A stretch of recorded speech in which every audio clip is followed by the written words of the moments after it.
ได้เหรอพี่มึงว่างอยู่หางนี้ทำเปิดมันคือ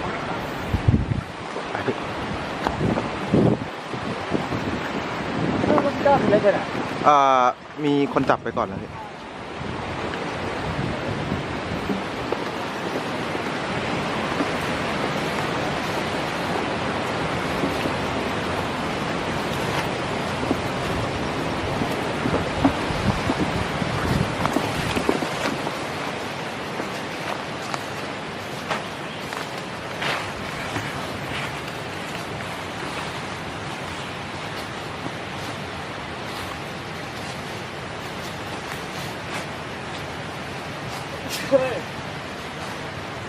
บอลมึงโหมึงต้องมาทายก่อนมึงจังหวะนี้แล้ว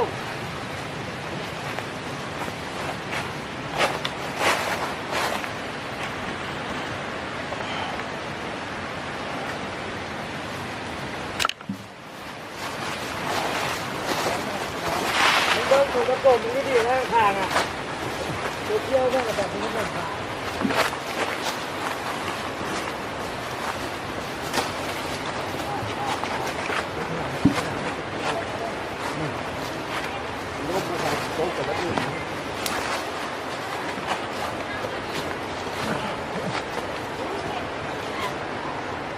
จะได้ลงหุ้นกับพี่นี้แหละ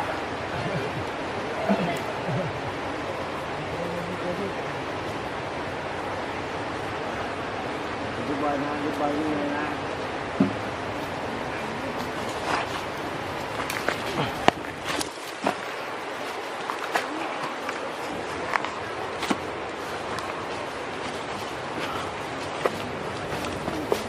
เป็นไรใช่ไหม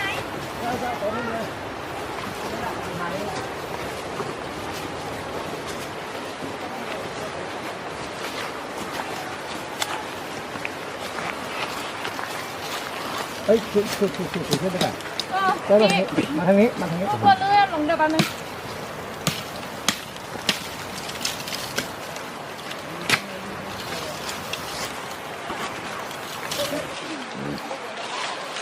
ไม่ถ้าไปถึงหมู่บ้านนะ ทางนู้นไม่ได้ทางนู้นได้จะลำบากกว่าทางนี้ดีกว่าที่ว่าทางนี้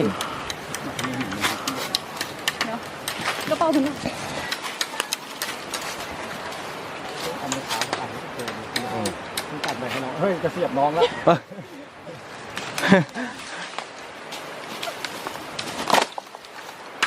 ทางนี้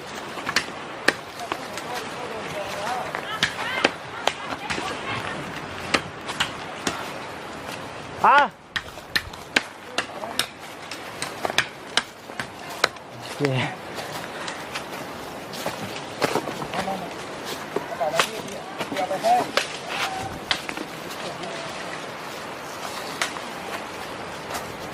นี่เดินหนักหน่อยใช่ไหม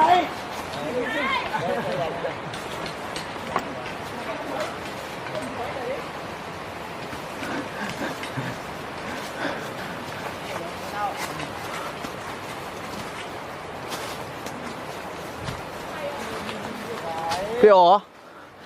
ชื่อเนินเลยนะหมาถอยเนินหวานถอยแล้วก็เดินหมาพ่อพี่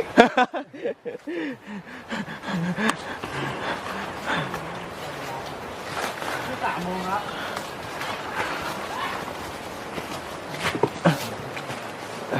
3 โมงครึ่ง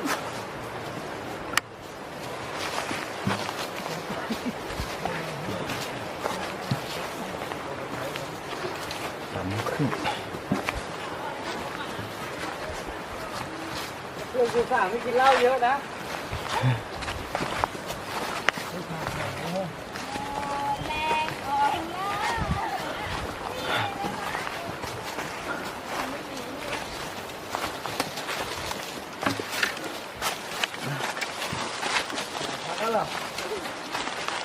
เดี๋ยวพักบ่อยมันจะเมื่อย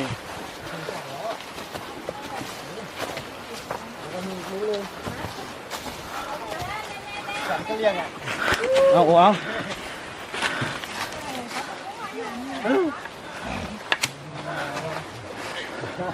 ั้งแรก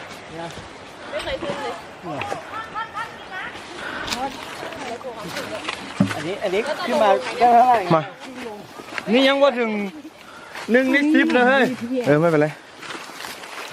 มึงก็ตานให้ผู้หญิงในไม้เนี่ยมือถึงแล้ว เก็บเสื้อกระเป๋า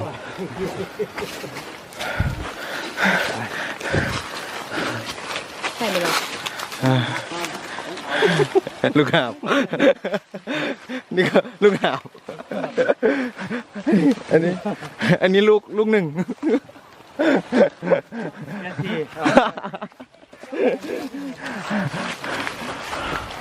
ได้ไหมเอาน้ำมาเดี๋ยวเราที่เองน้ำเดี๋ยวเราจับเองเธอจะหนักหรือเปล่าไป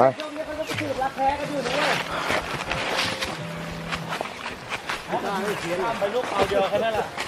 ตัวใครตัวมันรับเอง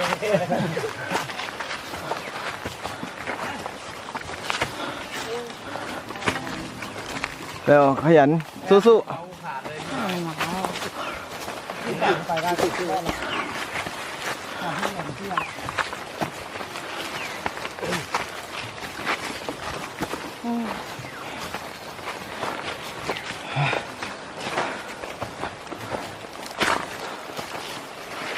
โอ๊ย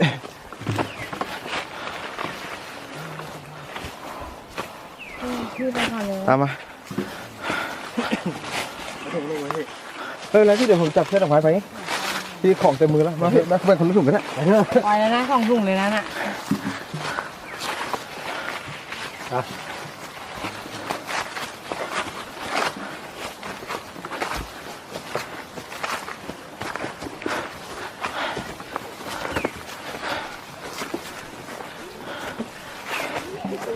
กูว่าถ้ากูจะดึงกระเป๋ากู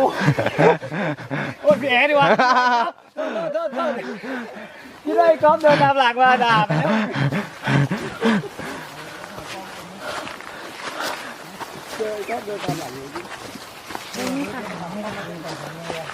มันเป็นอุบัติเหตุใช่ไหมพี่โอ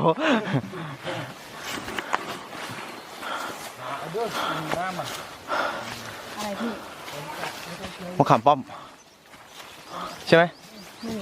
ใช่มะขามป้อมต้นนี้ต้นนี้ลูก น่าจะทำพริกกระเทียมเลยนะ อ่าฮะเธอยังจะมีกระจิตกระใจแบกพี่กระเกลือไหมทำงานเร็ว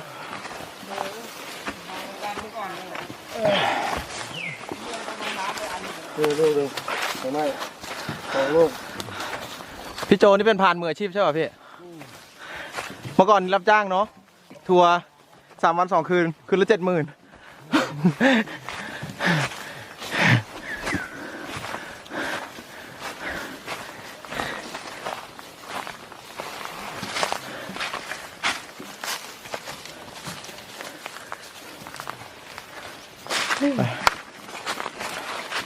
ค่อยๆเดินเดี๋ยวให้พี่ก๊อฟไปก่อนก็ได้ถ้าเธอจะพัก ไปก่อนพี่ก๊อฟ เหรอ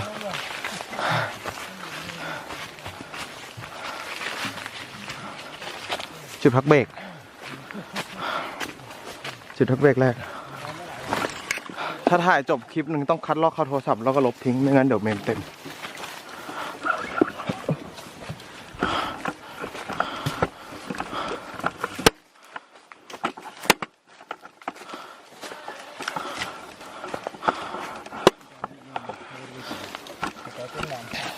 เสร็จจะมีงานสุดท้ายที่ว่าขึ้นถนนเป็นไงครับคุณพระเจ้าค่ะไม่หนูวะ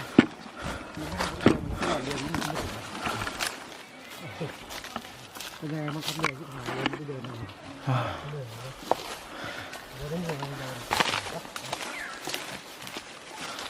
ขับป้อมปะไม่กินหยดน้ำหวานเจี๊ยบเลยเขาเก็บไว้ให้พระกินนะพี่มะขามป้อม ทำไม ฮะก็จริงๆใครพระกิน ถ่ายเยอะเล่นไม่ทันไม่รู้คิดว่าจะเล่น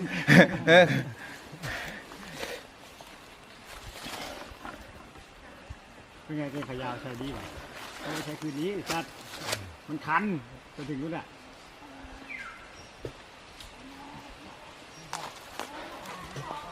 พี่อาร์ตรวดค่ะทางนี้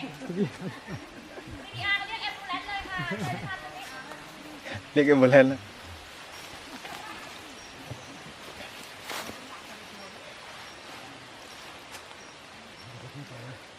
ถ้าอยากใกล้สุดจะขึ้นนี่เลย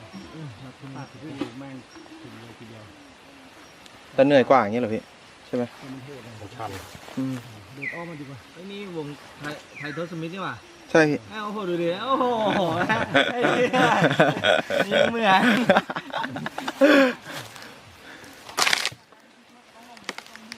เหมือนพิธีรี่ตอนเข้าคาราบาวใหม่ๆ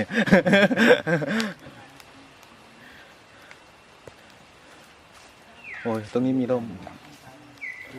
ไม้แถวนี้นี่โอ้โหรูเบลเลอร์ทั้งนั้นเลยนี่อยู่บนยอดเขา เฮ้ยสายผ่านลำดับ